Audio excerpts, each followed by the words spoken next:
किसान की आमदनी दोगुनी कैसे हो सकती है, ये देश के प्रधानमंत्री की सोच है। आपका जो भी अच्छा सुझाव है उन सुझावों को लेके हम अभी, क्योंकि हमारी 3 बजे वर्चुअल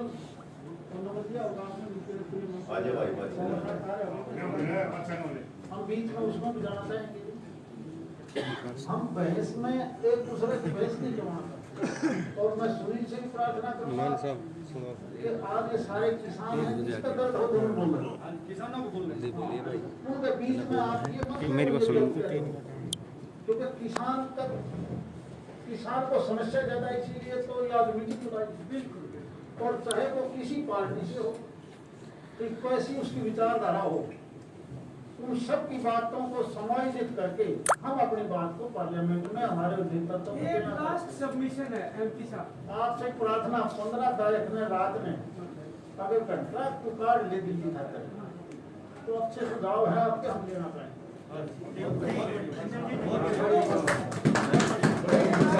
आखिरी बात इसमें, ये जो टिप्पणी में हुआ है ना, जैसा भी मतलब उसके ऊपर वो आने लग रही है, उसको निष्पक्ष जांच हो जाए।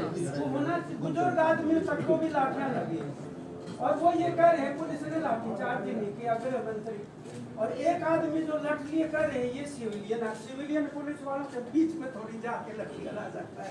आज तो उसकी भी फोटो आई हुई है। तो क्या 15 तारीख को निकाल सकते हो? 15 वाला तो मैं आपको बता दूंगा, अगर हमारा और कोई नहीं हुआ तो और एक दिन का समय निकाल लेंगे। इतनी मेहनत करते हो आप, चलो 11 को जाने 10-11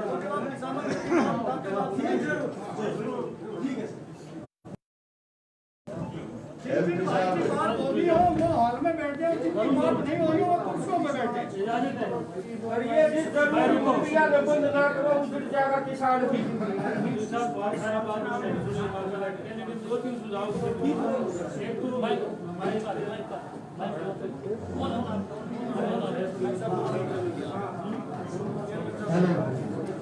एक तो मेरा सुझाव ये है, कुछ बातें जो आई कि सरकार जो है किसी उपकरण के ऊपर सब्सिडी देती है और उसके अंदर कुछ कंपनियां फिक्स कर दी गई, ये निश्चित रूप से गलत है। उनका स्टैंडर्ड फिक्स करो। अब इस पैमाने की हमने सामान चाहिए कि किसान फिर किससे से ले आए, क्योंकि वो सब्सिडी को ना मतलब वो एक स्टैंडर्ड फिक्स कर दिया कि ये स्मार्ट होना चाहिए, इतनी एचपी होना चाहिए, ये स्टैंडर्ड होना चाहिए इसका, और वो किसी भी कंपनी से ले ले उस स्टैंडर्ड के अकॉर्डिंगली, ताकि वो सब्सिडी जो है ना माए ना बढ़े, वो सब्सिडी माए बढ़ जाए। ठीक है। दूसरी बात, अब सरकार का भी खर्चा हो गया, किसान को भी महंगा मिल गया, उसका कोई फायदा नहीं। दूसरी बात, मैं एक कंपनी के बारे में बात करूंगा जिसने भी जो अपना इंश्योरेंस करवाती है, हमने फेस करी है मेरे जिले के किसान टैक्स।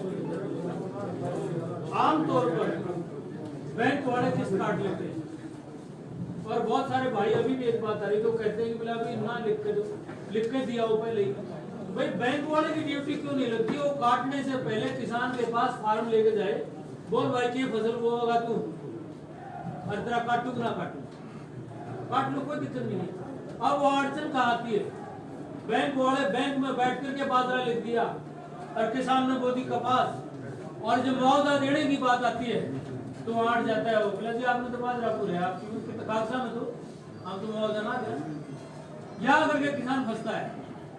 दूसरी सबसे बड़ी बात, जब उसके मुआवजे के लिए, जो किसान के नुकसान की भरपाई के लिए सर्वे के लिए जो जाते हैं, तो कंपनी के आदमी अकेले किसान के पास चले जाते हैं, किसान को लालच देते हैं, अगर भाई तेरा मैं 70% लिख दूंगा, 80 लिख दूंगा, तो 5,000 दे दे, को 10,000 अभी जैसे मैं FIR दर्ज किया ऐसे लोग, ठीक है जी।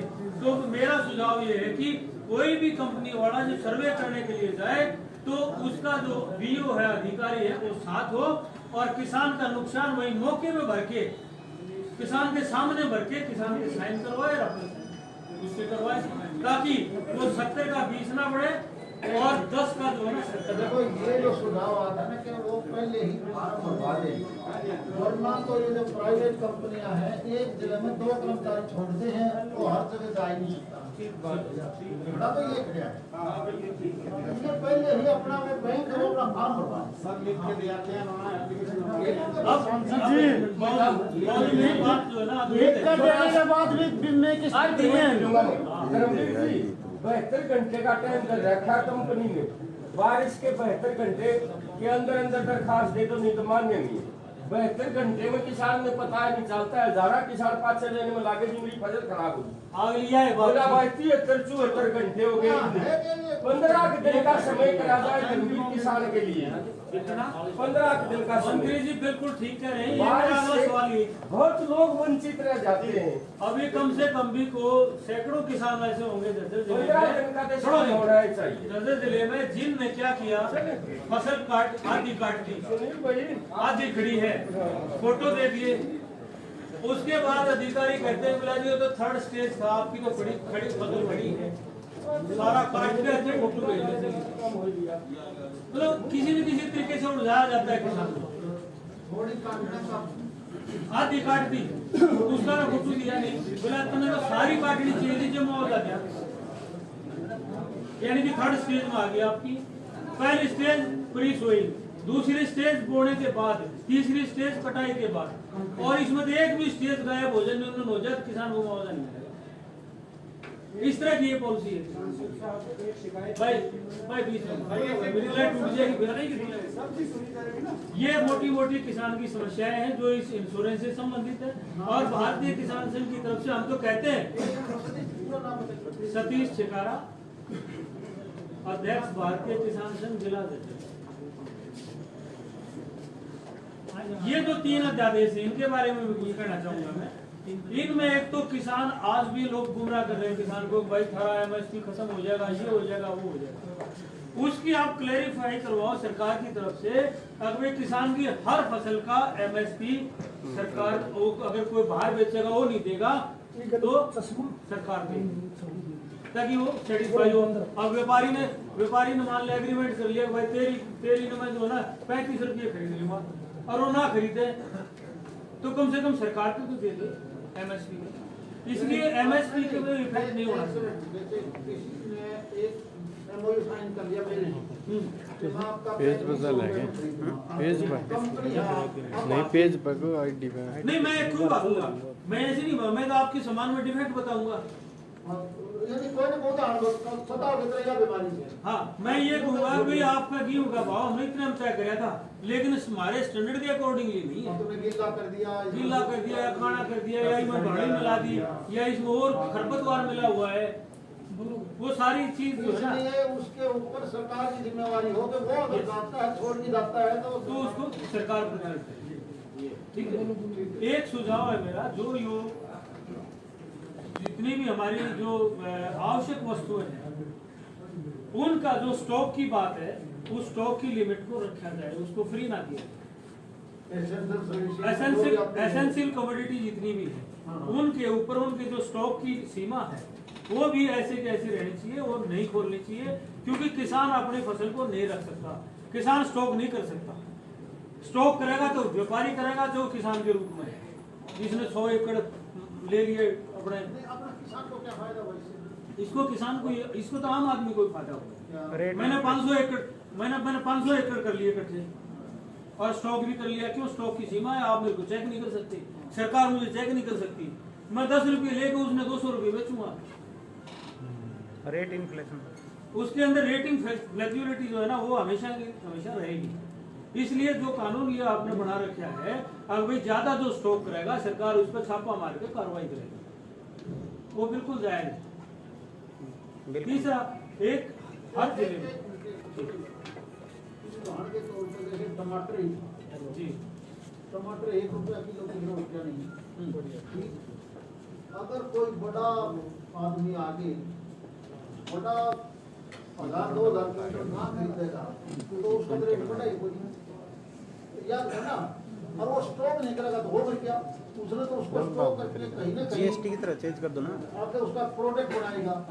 अगर आप वो प्रोसेसिंग GST स्लैब की तरह। अगर उसके ऊपर लिमिट लगी तो क्यों लगाओगा? फिर तो भाग जाएगा।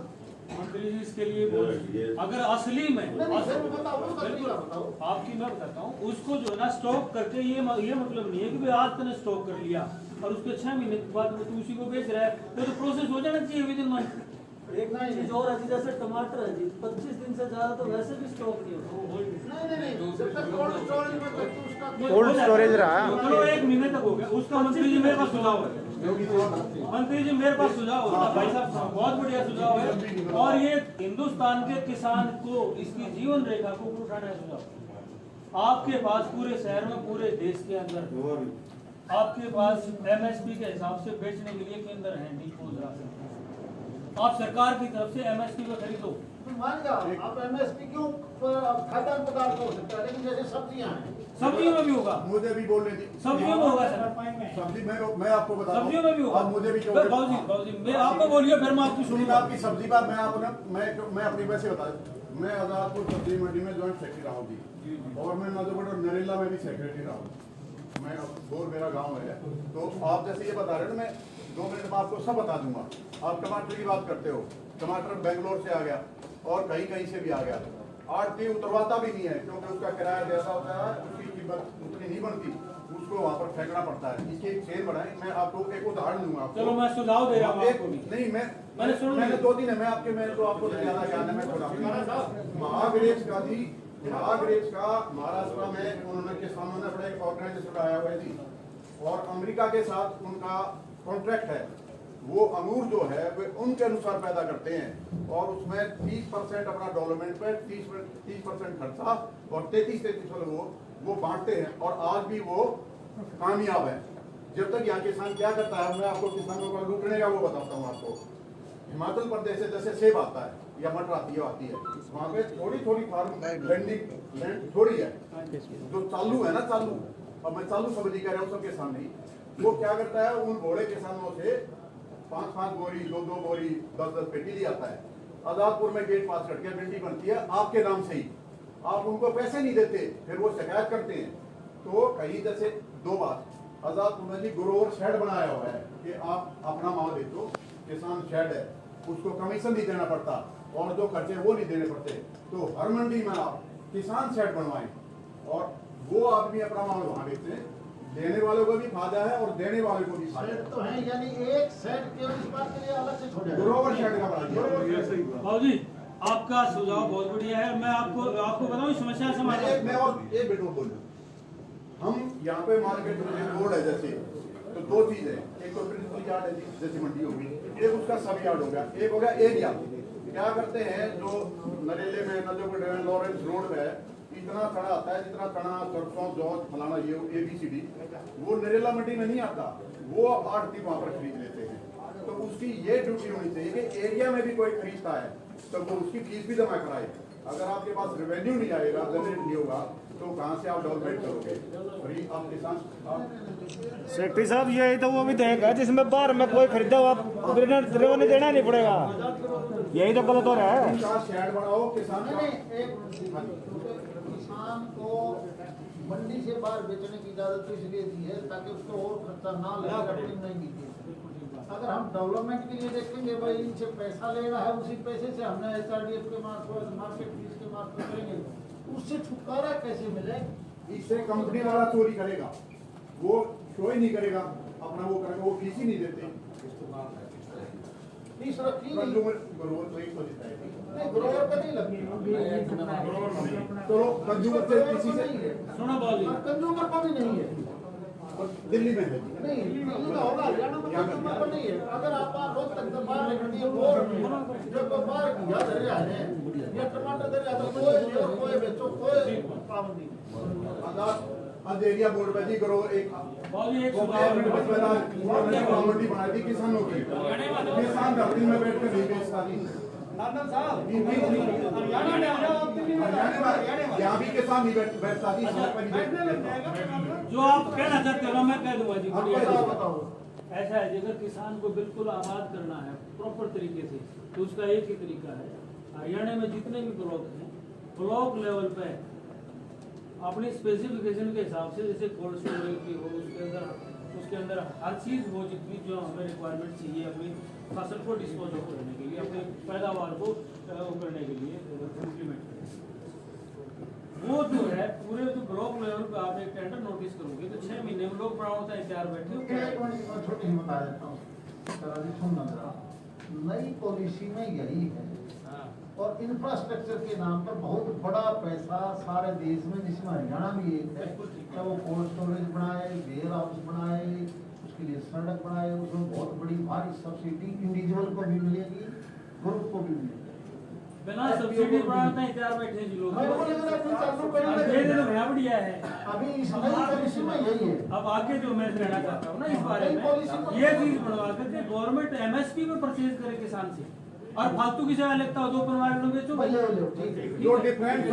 एक मिनट, वो परचेज करके गवर्नमेंट और अपने उस गोदाम में ले जाए, वहाँ से राशन के डिपो के हिसाब से पहले पैसे जमा कराए, वहाँ भेज दे उनमें सारा, ताकि किसान को भी पैसा ज्यादा मिले, आड़ती को भी अपना काम मिले, और जितने मिल जो प्रोसेसिंग यूनिट है उनको भी काम मिले, तैयार हो गोदाम को आ जाए, वहाँ पे सर्कुलेट हो जाए पूरे देश के अंदर राशन कार्ड के माध्यम से।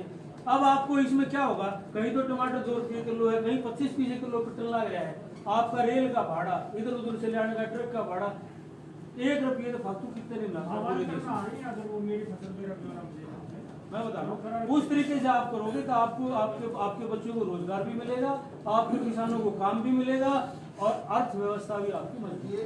मैं बताऊँ 1 मिनट आपको, पिछले कुछ सालों से और अब और ज्यादा तेजी से ये जो FPO बनाए गए, ये अभी तक हमारा किसान समझ नहीं पाया, और वो FPO भी और उनके ऊपर भी खासकर जिला गाँव में आइडेंटिफाई करके कि ये मिर्च का एरिया है, ये टमाटर का है, ये प्याज का है, आप इसमें करोगे तो उसके अंदर मंडी तक ले जाने के लिए ट्रांसपोर्टेशन का पैसा, मंडी में ले जाने के बेचने का, उसको पैदा करने का, वो सारे का सारा फंडिंग बल्कि वो खुद करवाते हैं। इस नई पॉलिसी में पढ़ के देखो, उसमें है ऐसा है